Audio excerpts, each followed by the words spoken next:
नमस्कार, मैं हूं रविंद्र जैन और आप देखना शुरू कर चुके हैं सबकी खबर। चुनाव आयोग निश्चित तौर पर बड़े संदेह के दायरे में है और अब एक बड़ा कारण आया है, वो ये कि चुनाव आयोग ने पहले और दूसरे चरण के जो मतदान हुआ है उसका प्रतिशत अपना जो ऑनलाइन डालने में करीब 5 से 6 दिन लगा लिए हैं। और अब जो आंकड़े आए हैं उसके अनुसार जो आंकड़े बताए गए थे और नए आंकड़े हैं उसमें 5.5 से 6% ये जो मतदान का प्रतिशत है वो बढ़ा हुआ बताया जा रहा है। इसे लेके पूरे देश भर में चर्चा है कि तब जबकि वोट बैलेट पेपर से डाला जाता था, तब के आईटी का इतना नहीं था, कंप्यूटर नहीं थे, तब भी शाम को रात को 9-10 बजे तक परिणाम आ जाया करते थे कि कितने प्रतिशत मतदान हुआ है। लेकिन जबकि आज पूरा आईटी का ज़माना है, सब इंटरनेट से जुड़े हुए हैं और कंप्यूटर है सबके पास, सब ये पूरा एनालिसिस और डाटा को रिकवर करने में या डालने में चुनाव आयोग को इतना देर क्यों लगी है, ये सवाल बहुत बड़ा चुनाव आयोग के ऊपर उठा है। और चुनाव आयोग की जो निष्पक्षता है उसमें पहले से ही सवाल उठ रहे थे। ये जो नए आंकड़े आए हैं इसे लेके विपक्ष भी हमलावर हुआ है और तमाम पत्रकार भी इस पर सवाल उठा रहे हैं। मैं आपको बता दूं, मध्य प्रदेश के वरिष्ठ पत्रकार जो देश के तमाम सारे समाचार पत्रों में रहे हैं, समाचार चैनल में रहे हैं, राजेश बादल जी, ये पहले दिन से बोल रहे हैं कि किसी को भरोसा हो ना हो पर मुझे चुनाव आयोग पर बिल्कुल भरोसा नहीं है। चुनाव आयोग के एक एक जो कदम है वो कहीं ना कहीं संदिग्ध है और कहीं ना कहीं सत्तारूढ़ दल के पक्ष में दिखाई देते हैं। आज बादल जी हमारे साथ हैं, हम उनसे समझते हैं कि जो नया डाटा आया है उसे लेकर आपके मन में क्या चल रहा है। बादल जी, आपका स्वागत है। चुनाव आयोग को लेकर हम पहले भी चर्चा कर चुके हैं और आपने बड़े दो टूक शब्दों में कहा है कि कोई कहे लेकिन मुझे इस चुनाव आयोग पर भरोसा नहीं है। अब चुनाव आयोग एक नई परेशानी में है, नए आरोपों के उसमें है। विपक्ष कह रहा है ये जो नए आंकड़े आए हैं ये संदिग्ध हैं, आपको क्या लगता है? देखिए रविंद्र जी, मैं कह सकता हूं कि मेरी कामना है कि निर्वाचन आयोग निष्पक्ष है, नहीं तो कम से कम दिखे तो। जितना होना ज़रूरी नहीं है उससे ज़्यादा ज़रूरी है दिखना। तो अगर निर्वाचन आयोग निष्पक्ष नहीं दिख रहा है, आप देखिए भारतीय जनता पार्टी और कांग्रेस के बीच, मध्य प्रदेश का ही उदाहरण ले लीजिए कि मध्य प्रदेश में जब 6 से 8% वोटों का अंतर आता है तो सरकार में क्या फर्क पड़ता है। यहाँ तो कांग्रेस और बीजेपी लगभग बराबर मतों के प्रतिशत पर बैठी हैं और 6% अंतर आता है तो सरकार बदल जाती। मतलब सरकार को कितना अंतर आता है। और नहीं तो 2-4 सीटों का, जैसे 2019 कब हुआ था, 19 में हुआ था, 18 में हुआ था, 18 में हुआ था, तो ऐसे ही हुआ था। मैं ये कहना चाहता हूँ कि हम लोगों ने वो दौर देखा है, हम जैसे जैसे आगे जा रहे हैं, आईटी के तमाम टूल्स हमारे पास आ रहे हैं, हम संचार साधनों से लैस होते जा रहे हैं, तो विदिन 24 आवर्स, पहले होता था अपडेट कि भाई शाम को 5 बजे इलेक्शन कमीशन की प्रेस कॉन्फ्रेंस हुई और रात को 8-9 बजे एक प्रेस कॉन्फ्रेंस और होती थी या जानकारी आंकड़े दिए जाते थे, उसमें अधिकतम 1 से 1.5% वोटों का अंतर आता था। तो हम लोग भी मानते थे कि हाँ भाई कभी एंटीरियर से आए होंगे, ये कुछ आंकड़े आए होंगे, कभी नहीं आ पाया होगा टेबल। हाँ, तो 1.5% 1% इतना अंतर तो हम एक स्वाभाविक मानते हैं। लेकिन 6 दिन बाद इतना टाइम लग जाए तो निर्वाचन आयोग ने तो अपने आप को खुद कटघरे में खड़ा किया है, हमने नहीं उसको किया है। वो उसने अपने ऊपर उंगली खुद उठाई है और इसलिए उठाई है क्योंकि हमने देखा है कि लगातार इस पूरे चुनाव में निर्वाचन आयोग, अब एक बयान आया माननीय देश के प्रधानमंत्री मोदी जी का कि मैं जीवन की आखिरी सांस तक मुसलमानों को आखिरी आरक्षण नहीं देने दूंगा, जाति धर्म के आधार पर आरक्षण नहीं लेने दूंगा। हाँ। अरे भाई, भारत का संविधान ही जब कहता है कि धर्म के आधार पर आरक्षण नहीं देना है, लेकिन जब आप इस तरह से बोलते हैं और निर्वाचन आयोग खामोश रहता है तो सवाल उठाने का हक मेरे पास है, वो उंगली निर्वाचन आयोग पर उठती है। हम जब देखते हैं कि एक तरफ सत्तारूढ़ दल कितनी अश्लील और गंदी भाषा बोल रहा है, उसके खिलाफ आचार संहिता तोड़ने का मुकदमा नहीं लगता, और दूसरी तरफ प्रतिपक्षी दल, छोटे छोटे दल हैं जो मिलके सारे मिल भी जाएं तो भी भारतीय जनता पार्टी के मत प्रतिशत के बराबर नहीं पहुंच सकते। 23 करोड़ के आसपास बीजेपी के मत हैं, 14 करोड़ कांग्रेस के हैं, बाकी जितने छोटे छोटे दल हैं वो 85 लाख से लेकर 2 करोड़ तक हैं। तो 85 लाख से 2 करोड़ वाले बीजेपी तो नहीं बन जाएंगे, लेकिन आप उन दलों पर कार्रवाई कर रहे हैं। निर्वाचन आयोग ने अपने आप को कटघरे में खड़ा किया है। हमने देखा है टीएन शेषन का दौर देखा है। टीएन शेषन ने सियासी दलों पे उंगली उठाई है, अपने ऊपर उंगली कभी नहीं उठने दी। हमने वो दौर देखा है।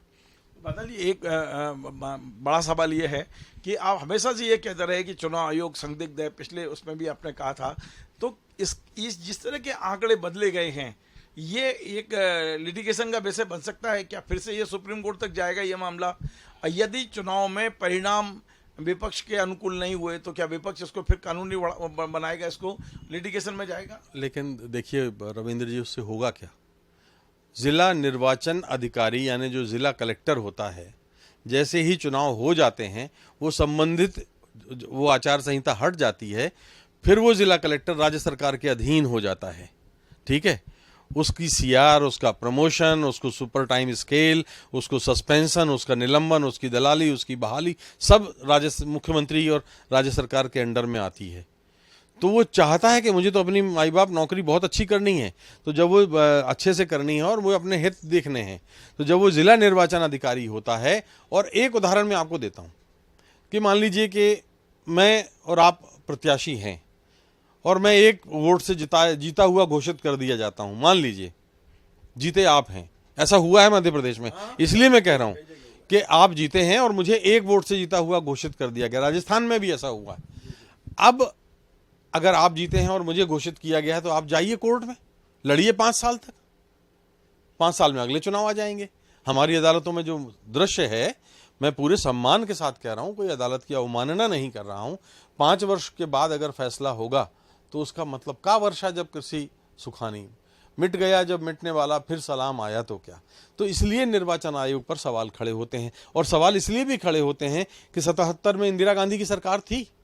जाहिर है निर्वाचन आयोग के सदस्य किसने चुने थे? इंदिरा गांधी ने चुने थे, या इंदिरा गांधी की सरकार ने चुने थे, और उसी निर्वाचन आयोग ने हराया उनको। 79 में जब चुनाव हुए तो निर्वाचन आयोग और जो सरकार थी वो जनता पार्टी के लोग जो थे उस समय, वो जनता पार्टी ने चुने थे, वो भी हारे थे। तो आप लगातार देखिए ना, मनमोहन सिंह का उदाहरण है, पीवी नरसिंह राव का उदाहरण है, अटल जी का उदाहरण है कि अगर ऐसा होता तो हम लोगों के मन में शंका होती, उसी समय होती, क्योंकि हमारा निर्वाचन आयोग वास्तव में इतना अच्छा रहा है। और मैं आपको बता दूं, इससे भारत अकेले में निर्वाचन आयोग ने किरकिरी नहीं कराई है। मैं बहुत जिम्मेदारी से कह रहा हूं कि दुनिया के कम से कम 10 देश ऐसे हैं जहां, अफगानिस्तान है और भी कई, म्यांमार है और भी कई जगहों पे चुनाव कराने में भारत के निर्वाचन आयोग के अधिकारी गए। भारत में आकर उन देशों के निर्वाचन अधिकारियों ने प्रशिक्षण लिया और यहां से जाकर के उन्होंने अपने देश में निष्पक्ष चुनाव कराए। तो जब ऐसी स्थितियां हों तो निर्वाचन आयोग की इस भूमिका पर सवाल क्यों नहीं उठेंगे? उठेंगे। मैं ये नहीं कहता कि वो निर्वाचन आयोग 100% पक्षपात ही करेगा, संभव है ना करे। जी, आपने 10-12 लोकसभा चुनाव कवर किए हैं, करीब 40-45 साल से आप जर्नलिज्म में हैं। आपने कभी सुना या महसूस किया कि चुनाव आयोग ने कभी भी, जब उनके पास कुछ नहीं था, टेबल पर बैठ के कागज से वो बनाते थे चार्ट, तब भी इतने आंकड़ों का अंतर नहीं आया है? अब जो आंकड़ों का अंतर आया है, इसके पीछे क्या देख रहे हैं आप? क्या आपको लगता है कि इसमें मिली भगत हो सकती है, कहीं इसमें कोई बेईमानी हो सकती है? आपको लग रहा है क्या ऐसा? देखिए, मैंने आपको अभी फिर दोहराता हूं कि मैं स्वभाव से आशावादी हूं। मैं चाहता हूं कि कोई गड़बड़ ना हो, और अगर गड़बड़ होगी तो उससे किसकी छवि खराब होगी? निर्वाचन आयोग की छवि नहीं खराब होगी, उससे भारतीय लोकतंत्र की छवि खराब होगी। जो बात ये कही जाती है कि दुनिया में 2 बड़े देश हैं, संसार का सबसे पुराना लोकतंत्र है भारत, उसकी छवि खराब होगी। तो अगर ऐसा होता है तो शायद मुझे उस नज़रिए से दुख होगा। अगर ऐसा नहीं होता तो मैं सबसे प्रसन्न व्यक्ति मैं खुद होऊंगा। मैं चाहता हूं। अच्छा, दूसरा ये है कि इतने वर्षों के अनुभव, 48 साल 49 साल हो गए मुझे पत्रकारिता करते हुए, तो मैं ये नहीं कहता कि मैं जब जाता हूं तो मैं बिल्कुल नहीं पढ़ पाता चुनाव को। मैं वहां जाकर के आम बताऊं कि आम है और वो इमली निकले, इतना भी अनुभव मेरे पास कच्चा नहीं है। इतना तो अंदाज़ा लग ही जाता है कि कौन जो है किसको किस इलाके में किसका समर्थन है, कौन जाति के आधार पर वोट कर रहा है, कौन धर्म के आधार पर वोट कर रहा है, कौन आर्थिक आधार पर वोट कर रहा है, कौन शराब पी कर के वोट कर रहा है, वो शराब किस दल ने बांटी है, वो नकद किस दल ने बांटा है, वो उपहार किस दल ने बांटा है। तो ये सारी चीज़ें तो हम लोगों को अंदाज़ा लग जाता है, और हम लोगों ने वो मंत्र सीखे हैं अपने वरिष्ठों से, जिससे हम पता लगाते थे कि भाई ये इस बार तो चुनाव खिसक गया या सरकार दोबारा आ गई। तो ये तो हम लोगों को हुनर आता है। अब इस हुनर पर अगर आप सवाल उठाएंगे तो माफ़ कीजिए, मुझे आपत्ति होगी। इसलिए मुझे लगता है कि निर्वाचन आयोग को इस मामले में एक बार गंभीरता से फिर ये मैं कहता हूँ कि देखिए, यश की पूंजी अगर लुट गई आदमी की तो फिर उसके पास कुछ नहीं रह जाता।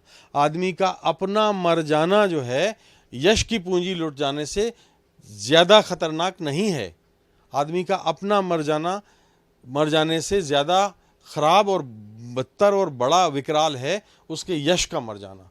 अगर निर्वाचन आयोग का यश मर गया, बाबा भारती की कहानी आपको पता, फिर कोई लोग संतों पर यकीन नहीं करेंगे अगर तुम बता दोगे तो वही है, फिर निर्वाचन आयोग पर अगले बार से यकीन नहीं होगा। पाकिस्तान के निर्वाचन आयोग पर कोई यकीन करता है? उसने तमाम कोशिश कर ली इमरान खान को बाहर रखने की, उसने उसका निर्वाचन आयोग प्रतीक चिन्ह छीन लिया, उसने जेल में डाल दिया, चुनाव लड़ने पर 6 साल की पाबंदी लगा दी, उनके उम्मीदवार पार्टी के नाम पर चुनाव नहीं लड़ पाए, तो उन्होंने अलग अलग इंडिपेंडेंट के रूप, लेकिन फिर भी नंबर 1 आए वो। तो आवाम की आवाज़ को आप बदल नहीं सकते। बहुत बहुत धन्यवाद। तो आप थे राजेश बादल जी। हमने इनके पहले भी चुनाव आयोग को लेकर चर्चा की, लेकिन आज की चर्चा बहुत महत्वपूर्ण इसलिए है कि चुनाव आयोग ने मतदान के जो आंकड़े पेश किए हैं उसे लेकर कहीं ना कहीं संदेह उत्पन्न हो रहा है। और बादल जी का साफ साफ कहना है कि अब चुनाव आयोग निष्पक्ष नहीं था, ये पहले से था, लेकिन अब वो निष्पक्ष दिखने की भी कोशिश नहीं कर रहा है। और ये उनके लिए अच्छा हो रहा नहीं, ये भारतीय लोकतंत्र के लिए बहुत बड़ा दाव होगा। बादल जी आज भी कहते हैं कि चुनाव आयोग को कम से कम निष्पक्ष ना भी हो तो कम से कम निष्पक्ष देखने की कोशिश तो करना ही चाहिए। आपको हमारा ये कार्यक्रम पसंद आया, इसे शेयर करें, लाइक करें, कमेंट करें, और आपसे बार बार निवेदन है हमारे इस चैनल को सब्सक्राइब अवश्य करें। धन्यवाद।